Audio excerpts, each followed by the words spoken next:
but that's because he can afford to be. Anyway, he's super interesting.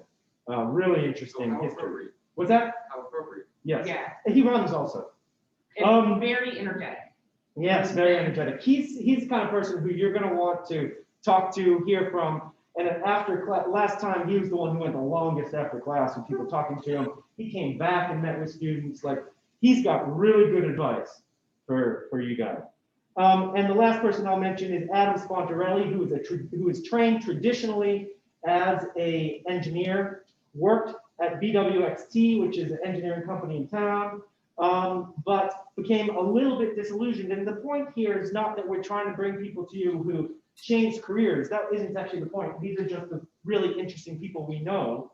Adam Spontarelli is the person who, with his wife, started Vector Space, which is downtown, the makerspace, which is downtown. And they both took a big risk giving up their jobs and starting this this public makerspace. It's a place where you can pay a monthly fee and you get to use it. It's like a 24-hour gym, except it's 3D printers and laser cutters and things like that. Really cool stuff. So he'll talk about his traditional career path, and he'll also talk about the amazing stuff that he gets to do with Vector Space.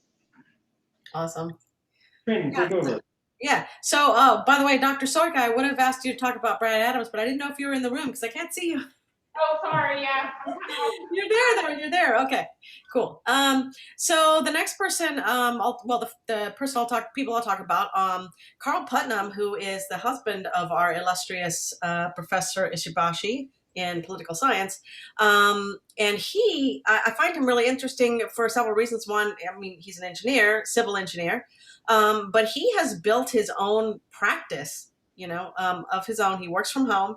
He has a client list that he's built up over the years.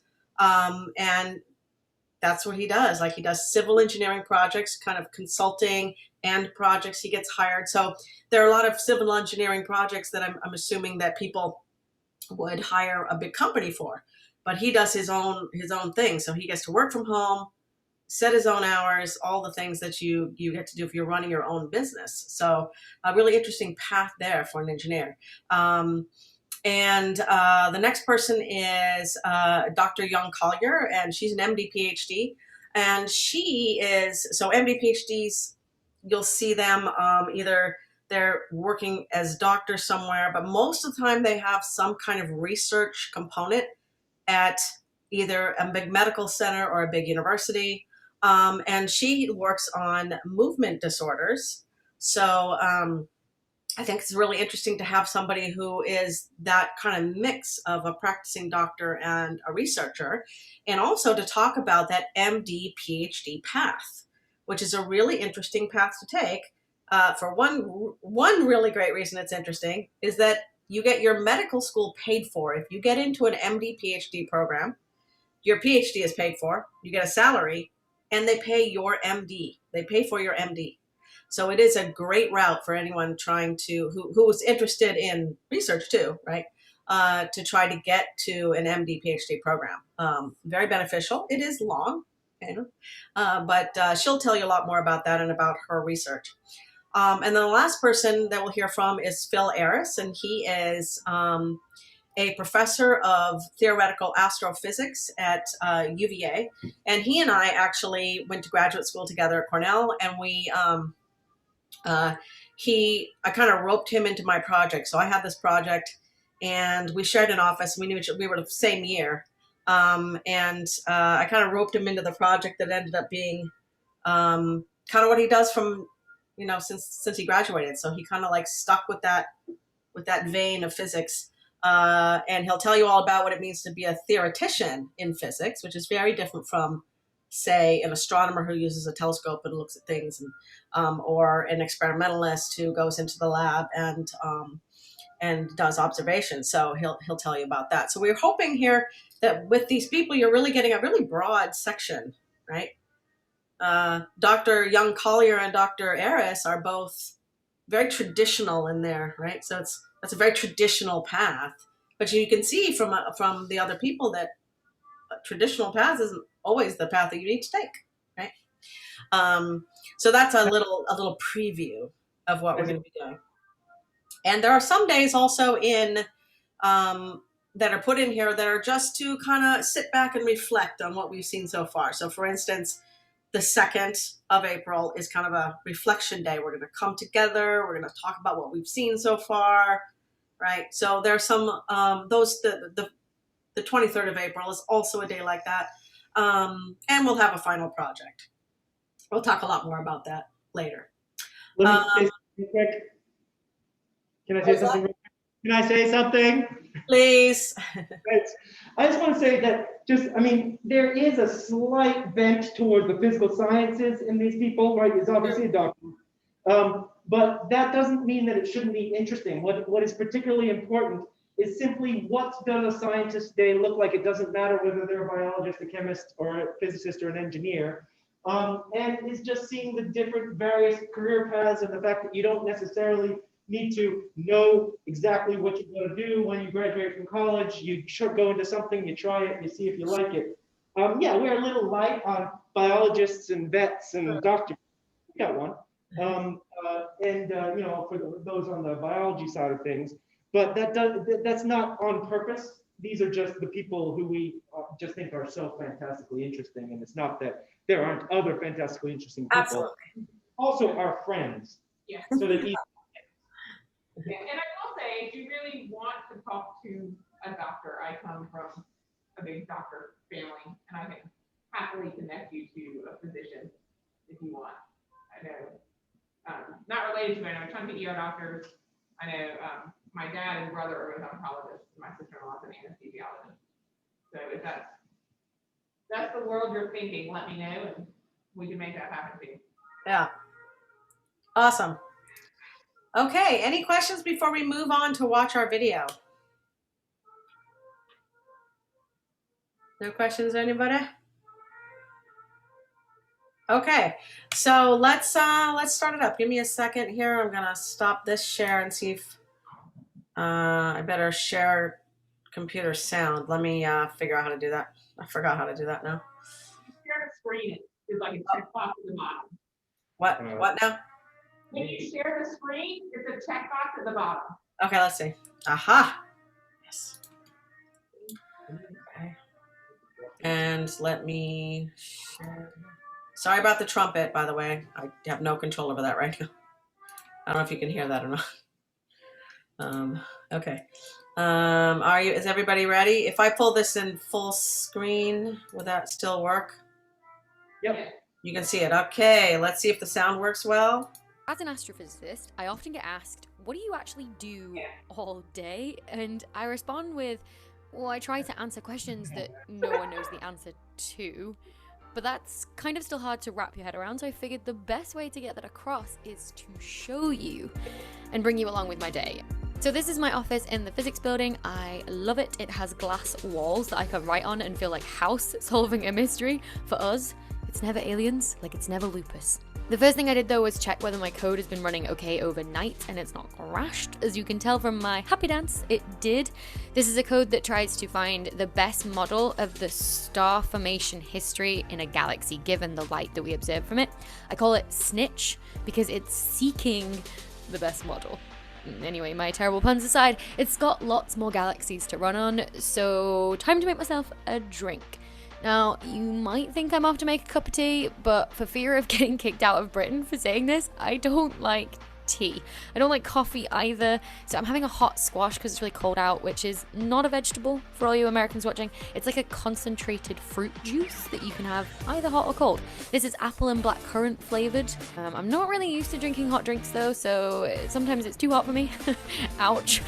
But anyway, time to actually start some work. So the first thing I do every morning is write a to-do list in my bullet journal. I love bullet journaling. It kept me organized enough to write my PhD in 2 months, which is crazy. After that though, I pick some tunes and then get to clearing my inbox and replying to some emails. I, get a mix of emails in a day, some from subscribers with questions, and then lots of science emails from collaborators sending draft journal articles through, or a new plot that they've made that people are discussing on the thread as well to work out what it means. Those are my favorite kind of emails. An email I get every day, though, is from what we call the archive preprint server, which is essentially an archive for all of the astronomy journal articles, but allows you free access before the journals publish them. And the email basically sends me a big list of all of them that have been posted that day. So I'll scan down the list, I'll pick out ones that I think are relevant to my research or just generally interesting, really, and I'll give those a quick read. Often I'll read the abstract, which is kind of like the blurb or the summary of what they found, and I'll look at the figures and the captions and maybe read the conclusions as well. I disappear here for a sec because I've gone to the printer to grab the one that I've printed out to take to Journal Club later, which is where a couple of us get together and we discuss the latest results. So I'm back and I've now started to do a little bit of research. So I wrote a journal article 2 years ago that compared this star formation history, sort of the history of star formation in a galaxy, for those that rotate and for those that don't. So like a spiral galaxy versus like a blob galaxy where the stars are on chaotic orbits. And I made a prediction at the end of that paper that said that the ones that rotate should contain more hydrogen gas than the ones that don't. Now the data I needed to do that at the time didn't exist. But now there's been this big survey to try and get the amount of hydrogen gas in a big sample of galaxies, and it's the sample that I originally drew my 200 galaxies of rotating and non-rotating from. So I grabbed that data and I got to grips with it a bit before I matched it to my old data to start with. Someone popped in at this point for a chat about plans for tonight. But then back to the data, you can see I've been making a plot of the distribution of the amount of hydrogen gas in each galaxy. So for the rotating ones and comparing it to the non-rotating ones.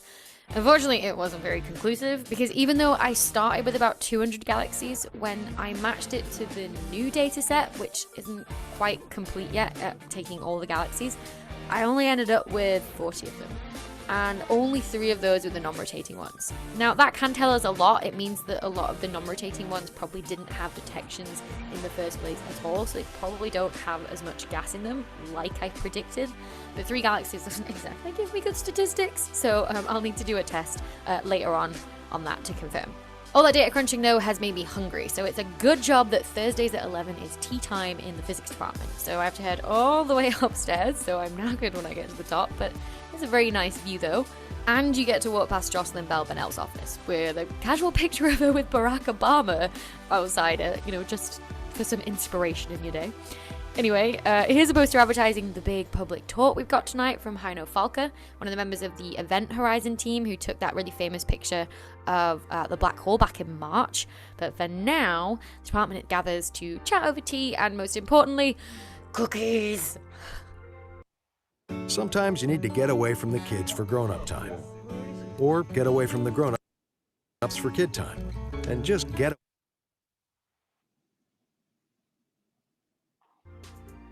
Then it's a mad dash over to the new physics building. There's about 3 physics buildings all within 3 minutes walk of each other, and when there's a seminar on, you have to be ready to dash between them, even in the rain like today.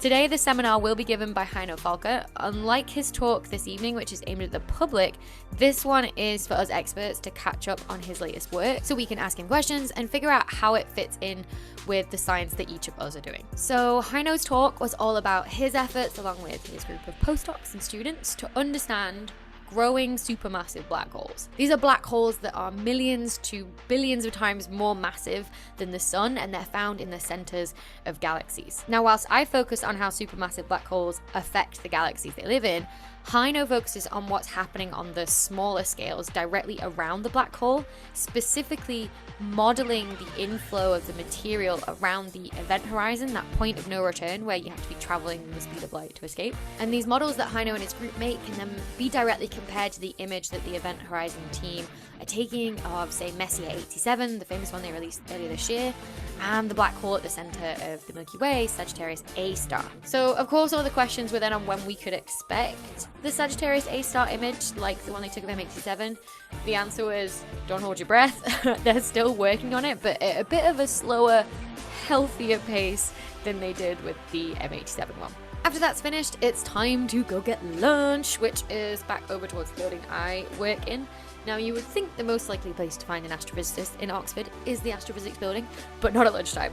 The most likely place then is Taylor's Deli, and it's great having such a good deli so close by to the department. It's so easy. Today, I've gone for a nice salad because after the big public talk tonight, we'll actually be taking the speaker to dinner in college, and that will be super rich, food, which I'm very excited for, but until then, we have to go back to the department canteen to find, well, everybody else really, because, well, everybody needs a break in their day. Which is why in a department full of physicists, it's sometimes hard not to end up talking about physics at lunch, but most of us don't, just because we need a break from thinking about it at our desks and seminars all day too. So we try and just have a laugh. Paul on the right here has just passed his Viva. That's the PhD defense, where 2 examiners like read your thesis and question you on everything you've written in it and check that you know your stuff. And then that's when you become a doctor, when you pass. So we were congratulating him on passing and asking him how it went, and now it feels to be a doctor now. Anyway, can't sit around all day, so back to the office we go to do some more science. Or in my case, apparently quickly check emails and quickly check Twitter. My phone has been doing all the recording today, so I'm missing the sort of quick bits of phone procrastination in my day. Anyway, here I am reading up on some notes I made for my Night Sky News video that went up last week, because I also talk about the same thing each week on BBC Radio Oxford with Lily Mitchell. Lily is great. She lets me come on the radio for half an hour each month and talk about anything from Jupiter to cosmology. So I'm just reminding myself here of like the main point before just sending off a few more quick emails and packing up to head out again. I feel like I'm going to be meeting myself coming back here, but BBC Oxford is up in the north of town, a 30-minute walk or so. So to save my poor feet and some precious research time, I usually just hop on the bus for 5 minutes up to Summertown, because the bus handily stops right outside the BBC. I wait outside in the waiting room, and then the producer of the show comes and gets me and leads me through the back and into the studio. And here's Lily. She's wonderful. I love her. She's so enthusiastic about space, so obviously we get on. And she asks all the right questions as well. You know, people at home are also thinking. So here she is getting me set up with all the microphone and the fancy headphones that make me so professional. The song ends, and then she introduces me. Astrophysicist Dr. Becky Smith. It's lovely to have you, as we do every month. We're going to gaze skywards to begin with. Can I just say how gorgeous the moon is looking? Yeah, at the moment. Every time I've been walking home, it's so full and bright, isn't it? And it's so low down as well. And then for the rest of the time, she gives me free rein to explain to people, you know, how to catch Saturn in the sky and the upcoming Geminids meteor shower. I also talked about the smallest black hole found so far that can tell us how big stars have to be when they die to make black holes. And I talk about the current crisis in cosmology, where none of the data agree on the current age of the universe, and we don't really know what to do anymore. It means there could be lots of new physics, which is super exciting. I think it's so important to talk about this sort of stuff on local radio, because for one, the research is happening like so close to people every day, and also taxpayers partly fund this research as well, so we should always communicate findings back to them. But enough glamorous radio for one day. Back to the office now, and back on the bus again, where I thought I could film myself reading over my notes from the seminar before lunch, but oh no, oh no, camera overboard. Quick rescue it, make sure the phone is okay. Phew, didn't crack my screen. Shocking. Really, I'm a physicist. I should have seen that one coming. Damn gravity. But off we go back towards the city centre. This is just down the main road, but it's a really pretty route in. I guess I'm starting to sound a bit like some sort of tour operator now. But anyway, we're coming back past the physics building. That weird massive tower used to be like a particle accelerator back in the 50s. But now it's the PhD student offices, which is pretty cool. I never had a desk in there, unfortunately. I'm kind of missed out a little bit. But I did get an office with a giant window, which is more than I can say for my office now, even though it's made of glass. But back at my desk, I made another hot squash and then sat down to work, or actually I probably watched the John Lewis Christmas advert first. That Dragon Edgar is adorable. I'm a veritable Tiny Tim at Christmas time. Anyway, back to that statistical test on my sample of galaxies I was working on this morning. I wasn't very hopeful that it would come out with anything significant, because I have such a small number of galaxies after matching to the data that I have, and I was right. If I had 10 times the galaxies, it would have been a significant difference. So I guess it'll just be a waiting game for the data that I need to come through. I'm doing all of this analysis using Python and Jupyter notebooks though, for those who are curious. I think that's my one piece of advice to any aspiring researcher or scientist out there, is to learn to code. Because, you know, you don't want to be doing all of this data science with huge samples in like a spreadsheet, because it's not fun. Just after 3, it was time to head back upstairs to find the seminar speaker from before. I wanted to talk to him about his work and how it specifically fits in with mine, and specifically a hypothesis that I have. So Heino looks at what happens on the small scales right down near a black hole and how the material is taken in there. I think about how the material that's taken in or even thrown back out before it even makes it past the event horizon affects the surrounding large scale of the galaxy. So for my most recent paper, I came up with a scheme to explain the findings that we had for black holes that had grown via very calm feeding compared to those that had grown through very chaotic feeding from like mergers of galaxies. And so from what we found, I wanted to run this theory by him and see what he thought. And he gave me a lot to think about, especially thinking about what assumptions had gone into our results beforehand and how that could be affecting our conclusions and our findings. Back downstairs to my desk though, I'm putting some nail oil on here because cuticle care is important, people. And I've got about 25 minutes before my next meeting, so I decided to put a tweet out about my latest video that went up last night when I was filming this. So I started clipping about 30 seconds of it to post. My colleague walks in though and asked me if I can help with a favor, and then we had a good chat about science for a couple of minutes, where we were both up to in our work, just catching each other up. I updated him on my chat with Heino, for example. Then I finished clipping my video, converted it to a format that Twitter actually likes, and then I posted the tweet. Then I wrote a note just reminding myself of what Heino and I had talked about so that when I come back to it another day, I won't have forgotten. So I quickly checked my emails again, and then I grabbed that paper I printed out earlier today, ready to head to Journal Club with my group, which includes my PhD student, Tobias. Say hi to Tobias, everybody. And I was getting cold again. So I made myself another hot squash, this time in my favorite mug. Boy, with the poodles already. Then the professor in our group, Chris, joined us and we got chatting about each of the papers we brought. So I brought one on feedback from supermassive black holes, obviously, that's my thing. Tobias brought one on how star formation in galaxies in very dense environments, so like big clusters of galaxies, is usually lower. And Chris brought one on a special type of star in the Milky Way. No one person can be an expert on everything, so this is why it's good to get people together to go over new results, because you get differing viewpoints, you get different analyses, you get different hypotheses that come out of it, and get ideas for what you might want to do next. Like, what's the next observation on a telescope that you want to make? Like, what data do you need to get? That's sort of the standard process in astronomy.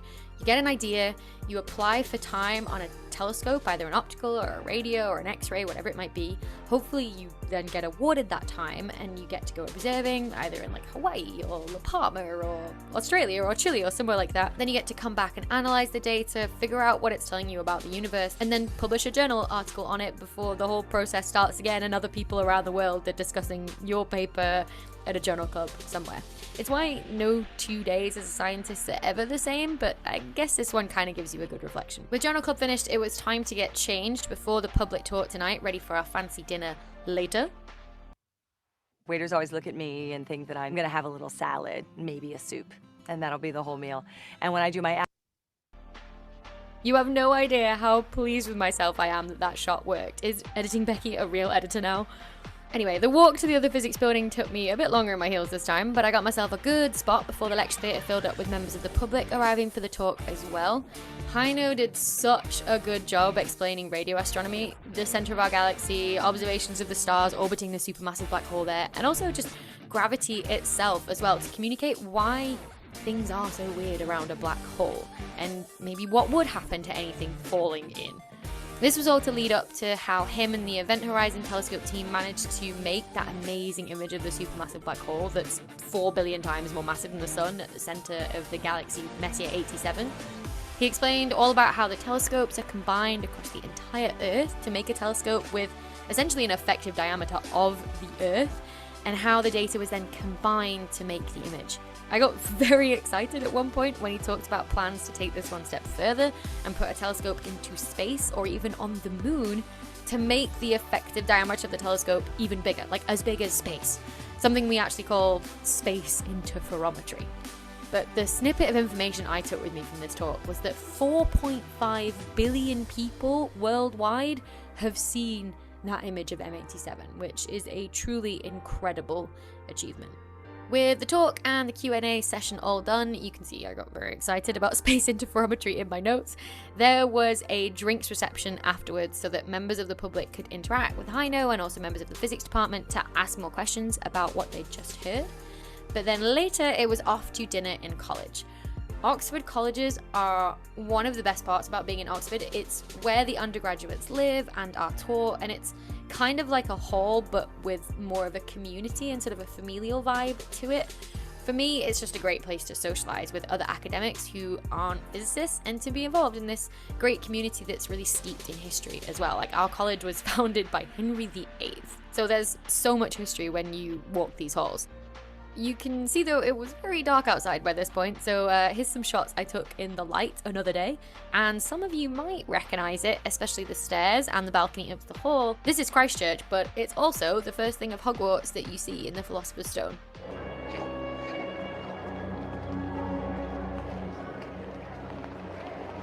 Welcome to Hogwarts. Like, Neville found Trevor there, and look, that's the balcony where Hermione was never better. Never better.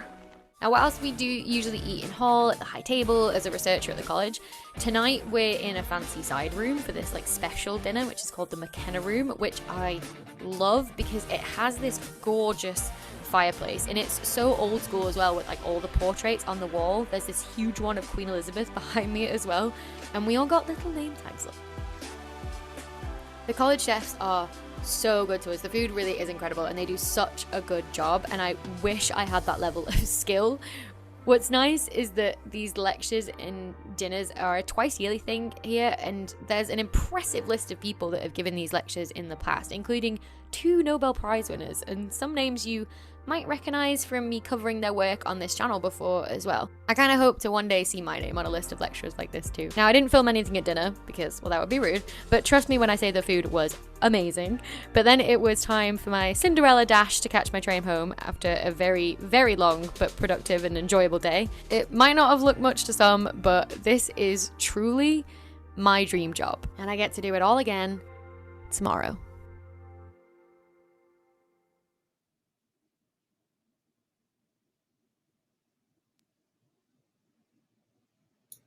Sorry, I just had to unmute myself there. Okay.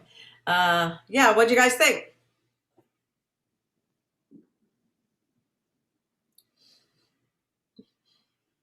Comments? Anything surprising about her day? Yeah. Cookies at 11 a.m. That's nice. Can't hear you. Cookies. Cookies. At 11 a.m. It was also cool to see that she had to use like data science, just because there's like, I mean, it makes sense. Like, yeah, literally a galaxy worth of information. Yeah. Absolutely. What else? You say surprisingly chill?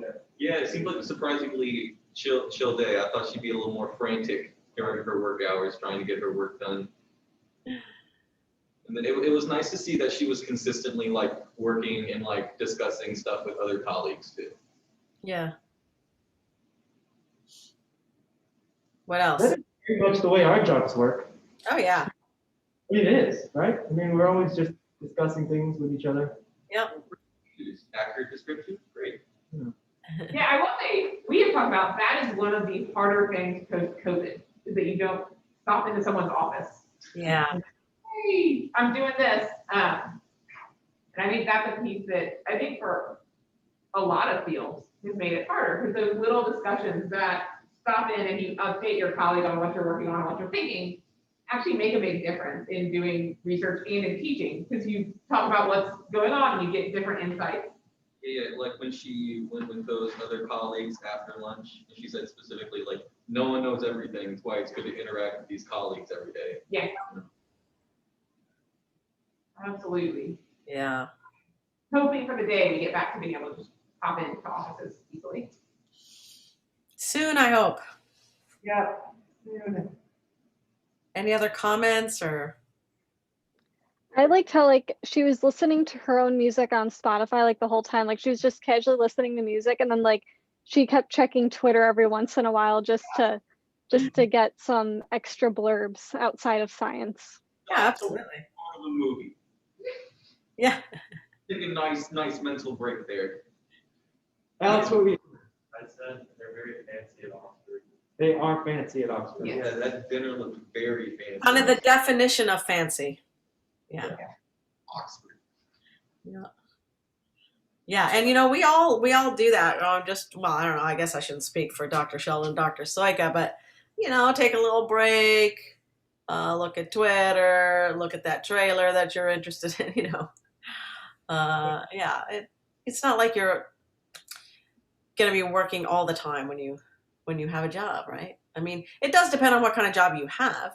A university professor is really we have very flexible jobs, right?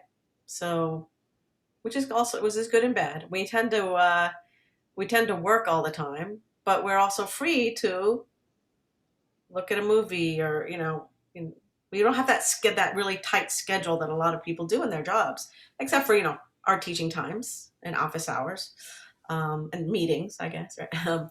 But we have this very flexible kind of results only workplace, right? Do you know what that means? Anyone know what results only means? It means like you're not have to clock in, you have to punch in the clock, come in at 8 in the morning, leave at 5. It's all about, did you get your work done, right? Do it at your own schedule, on your own timeline. Did you get it done? And there are downsides to that. You tend to work all the time, like I just said. We used to make a joke that the definition of a holiday is when you have to use your keys to get into the building, right? So you tend to work a lot, but that is a really a big advantage of being a college professor. Any other comments? Something I found surprising and something I also really, really liked is that it low-key felt like she was still in school because she really still has to go to colleagues' lectures because there's new research coming out every day. Yes. Several of her morning emails are about what new research is out, and she looks through if it relates to her research. Yeah. I also found it cool that she gets to be on like a radio talk show like once a month. So awesome. Yeah, I mean, I think, again, not speaking for my colleagues, but one of the reasons I am a professor is that you get to be learning new things all the time. That's part of your job. Learning new things to teach, learning new ways to teach, learning new things about research all the time. You're always like in that space of learning, which is super fun for me. And I know it's probably not super fun for everybody, but it's super fun for me. I love that part of it. Yeah. So great that you picked up on that. Yeah. What else?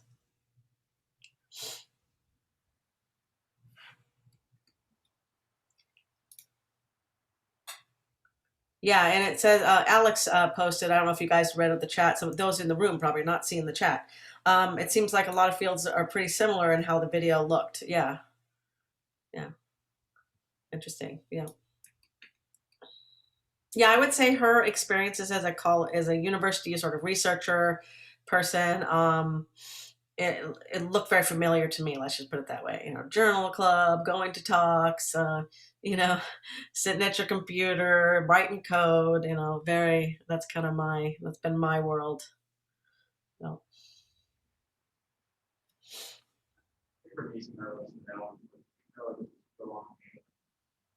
What was that? I'll repeat it in a second. Okay.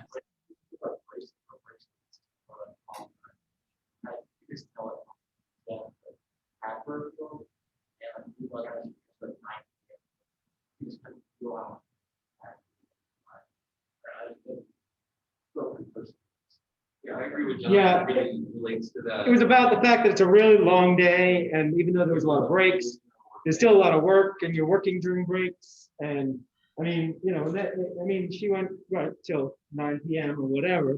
I think even though that she might have chosen a day with a particular event, I think we all often go as academics go that late. Yep. Yeah, so it's very active. She has a lot of energy. It's tough when you don't have the energy. Yeah. Like you said, enjoy what she's doing and is passionate about it. And when she goes and talks to other people, she's not always, she talked about it at lunch, she wants to talk about something different. But I bet you couldn't make it through a day with her without talking about astrophysics at some point. Yeah. Because it matters so much. Like it's such a part of what she loves and cares about. Yeah, I agree. And again, that comes back to what I said about the results only workplace, right? Where what can happen, it can be a negative, is that you can take on more and more and more and more and more because no one's telling you, here's what I need you to do, right? No one's really telling you that. And so you can take on more and more and be like, oh, now I'm working 16-hour days every single 7 days a week. or more. And that's a downside, and you got to be careful about that because, you want to have other things as that work-life balance. You want to have, hopefully, a family or whatever your goals in life are to have that are outside of work. You want to have some of that, some time to yourself, etc. So that can be a downside, but it certainly looked like she was having a great time, and I think she is, and doing all that, But it is certainly something to watch out for if you end up in a results-only workplace. Yeah. What else?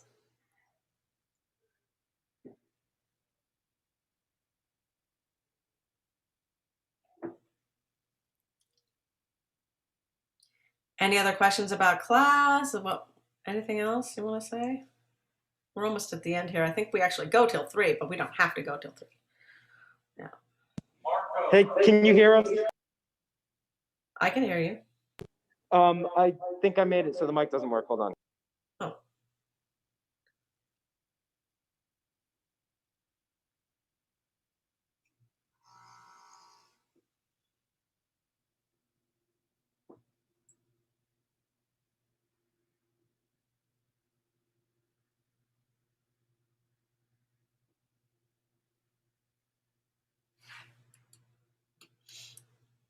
Go back to the webcam. Okay, can you hear us now? I can.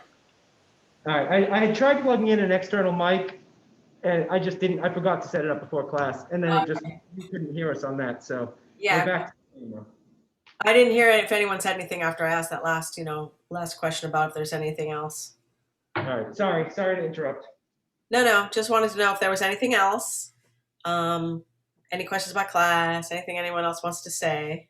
You want to talk about, I think you didn't mention the assignments. Don't we have assignments? Oh, I did. I mentioned, I told them that they need to do reflections after every you did. And yeah, it's all on Moodle, by the way. So, the schedule's on Moodle as well, and all the links to the Zoom classes. Are they supposed to do reflections for today? No, not today. You're fine. Okay. Nope. The first one's after Kat Phillips' talk. And by the way, these 1 credit classes are officially 1 hour long, not 50 minutes. Yeah, true. Just FYI. I mean, it's not that we're going to try to fill the hour. Yeah. Some days we'll go the hour. Yeah. Especially when Brad Adams comes. Yeah. He's a talker. Especially when we have speakers, you're probably going to go the full hour. Just plan on that because you're going to want to ask questions and, there's going to be not enough time probably. So, okay. Anything else before we adjourn?